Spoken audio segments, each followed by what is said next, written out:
കൊല്ലങ്കോട്ട് നിന്ന് തൃശ്ശൂർ പോകുന്ന റൂട്ടിൽ ടാക്സി സ്റ്റാൻഡിനോട് ചേർന്ന് തന്നെ ഇന്ന് കാലത്ത് മുതൽ, അതായത് ഏപ്രിൽ 1 മുതൽ മെയ് 15 തീയതി വരെ കൊല്ലങ്കോട് ഈ സ്ഥലത്തും വടവന്നൂർ വൈദ്യശാലയിൽ അവരുടെ ലാഡറുടെ തന്നെ ഒരു സൊസൈറ്റി ഉണ്ട്.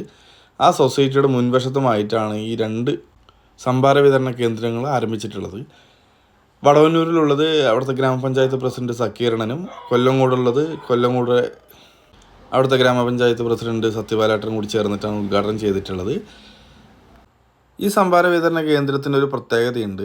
നേരിൽ വന്ന് ഇവിടെ വരുന്ന ആൾക്കാർക്ക് അവിടെ നിന്ന് സംഭാര പാക്കറ്റ് കൊടുക്കും, അവിടെ നിന്ന് കട്ട് ചെയ്ത് കുടിക്കാവുന്നതാണ്, വീട്ടിലേക്ക് കൊണ്ടുപോകാൻ അയക്കുന്നതല്ല. ദിവസേന ഏകദേശം 1000 പേർക്കാണ് ഇവരുടെ സംഭാര വിതരണം നടത്തുന്നത്. ഇതാരാ ചെയ്തതെന്ന് ചോദിച്ചാൽ CN വിജയേഷൻ എന്ന് പറയുന്ന ഒരു മനുഷ്യസ്നേഹിയുണ്ട്. അദ്ദേഹത്തെക്കുറിച്ച് നിങ്ങളെല്ലാവരും കേട്ട് കാണും. കോഴിക്കോട് കുന്നമംഗലത്തിനടുത്തുള്ള MBR ക്യാൻസർ സെൻ്ററിൻ്റെ ചെയർമാനാണ്. അതുപോലെ തന്നെ സിറ്റി കാലിക്കറ്റ് കോപ്പറേറ്റീവ് ബാങ്കിൻ്റെ പ്രസിഡൻറ്റും ഈ ലാഡറിൻ്റെ ചെയർമാനാണ്. അങ്ങനെ ഒട്ടനവധി പ്രസ്ഥാനങ്ങൾക്ക് നേതൃത്വം വഹിക്കുന്ന CN വിജയേഷൻ എന്ന് പറയുന്ന മനുഷ്യനാണ് ഈ ഒരു ആശയത്തിൻ്റെ പറയുന്നത്.